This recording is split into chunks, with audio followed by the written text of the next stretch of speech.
Inspecting the damage he had just done and thinking that his day couldn't get any worse, he knelt down in the driveway and peered underneath his car. But just as he was about to take a closer look at the concrete pavers, he heard the sickening sound that made his heart drop in his chest. What he found? When buying a new house, you never know what you're getting yourself into. But 37-year-old Simon Marks just couldn't resist when he found a house for a bargain price in Luton, England. The paperwork was quickly signed, and the transfer already underway, so the man never questioned why its owner was in such a hurry to get rid of it.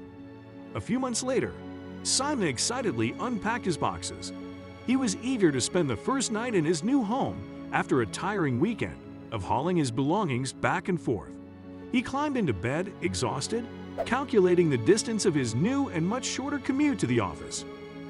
He gleefully set his alarm for 8 a.m., but while he lay in the darkness, he heard a strange sound. Trying not to breathe, he listened intently, and then he heard it again. It was coming from outside. It was a dull and muted sound, like gravel scraping on metal. Curious, he got up and poked his head out the window, scanning the garden below, but nothing moved. All was silent again. Shrugging his shoulders and climbing back into bed, he had no idea that something was shifting under his new home.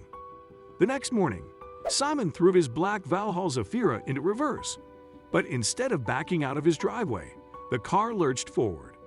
Cursing, he tried again, but the wheels seemed to be caught on something. Revving the engine until the car jumped backward, he let out a sigh of relief, but when he got out to see what had been stuck under the front wheel, his stomach dropped.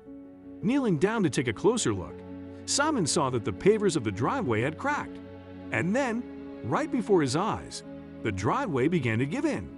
He jumped back as the pavers broke with a sickening snap. Then the concrete crumbled and fell into the earth. But as the dust began to settle, the crack in the ground revealed something truly unnerving. Now Simon knew that his house had been built in the 1970s by the elderly couple who had lived there previously, but this definitely hadn't been on the house plans. When he was sure that it was safe to put his weight on the surrounding pavers, he lay down on his stomach and inched forward, seeing a glint of something in the earth. He fetched a trowel and began to dig. The dirt gave way easily, and soon he could see a piece of metal sticking out from the soil. He uncovered it with his hands until he was able to get a grip on it, and then he pulled with all his might. But the rusted piece of metal wouldn't budge, no matter how hard Simon pulled. He decided to try to dig around the mysterious object to free it from the earth. As he began to uncover more and more of the piece of metal, he saw that it was attached to something. When Simon had first seen the black hole opening up, his mind began to race with visions of his car and, even worse, his entire house being swallowed by a giant sinkhole. But when he looked closer and saw the glint of a man-made object underneath, he knew he was dealing with something far more sinister. He pulled out his phone and called for backup. Simon's father, Gerald, raced to the scene, and without any professional tools or equipment, the pair got to work. They carefully began to remove the cracked concrete around the piece of metal, revealing a rectangular hole in the ground. There, descending into the darkness, was a rusty ladder. Now they were beginning to feel uneasy. Why had the secret passageway been hidden underneath the driveway? Where did it lead? There was only one way to find out. Simon had done his research before buying the old house. He was all too aware that ordnance surveys wouldn't shed any light on the mysterious passageway hidden beneath his driveway. According to the reports, there had been nothing but empty land there before the home was built. A shiver ran down his spine as they began to dig. They dug out shovelful after shovelful of the densely packed mud and carted it away in buckets. The pile of earth beside them grew larger by the hour. Soon the pair had painstakingly excavated around 5 feet of dirt, enough for them to climb down the ladder and investigate.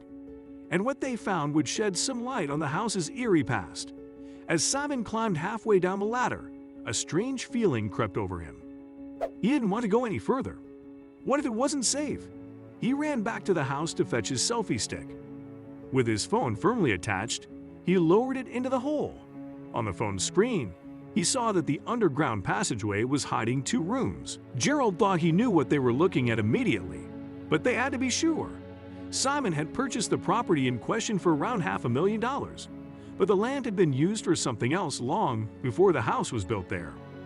The elderly man who had sold the house to Simon was the original owner of the home, but he neglected to tell Simon what lay underneath. The sounds he had heard the night before had been the earth finally giving way under the driveway as it fell into the secret room. Simon and his father stopped digging and began to do some research of their own. They looked up the plot number, and then things became apparent very quickly. Prior to the previous owners of the house, this plot of land had stood empty. But Gerald quickly pointed out that the land was situated in a strategic place in the town. But even more telling was the period in which the house had been built. My dad saw it and instantly said, "It's an air raid shelter," Simon said. We Googled it and found that there are quite a few in this area. After conducting some research, Simon found out that the shelter had been built during World War II. The previous owner must have known it was there, and when he built the house and put a garden in, he must have filled it in. In 1938, during World War II, a man by the name of Sir John Anderson was tasked with preparing the county for war. It was his duty to come up with a strategy. He needed to protect Britain's citizens from the impending onslaught and the bombings that he knew were coming. So he devised an ingenious plan to ensure the civilians' safety. Sir John Anderson and his team of engineers planned and helped to create cheap and simple underground shelters that could easily be buried in people's backyards. The close proximity meant that British citizens could seek shelter at a moment's notice. These structures' walls were constructed from lightweight and flexible metal, a better alternative to concrete. Over 2 million of these bomb shelters were scattered around the country. But what Simon had found was not one of these. Just by looking at the chamber that Simon had found, Gerald could immediately tell that it wasn't an Anderson-designed bomb shelter, but it had indeed been built around 1938. Not long after a bomb landed in the area near Luton, citizens in the area were frightened when they learned that their small city was now a target.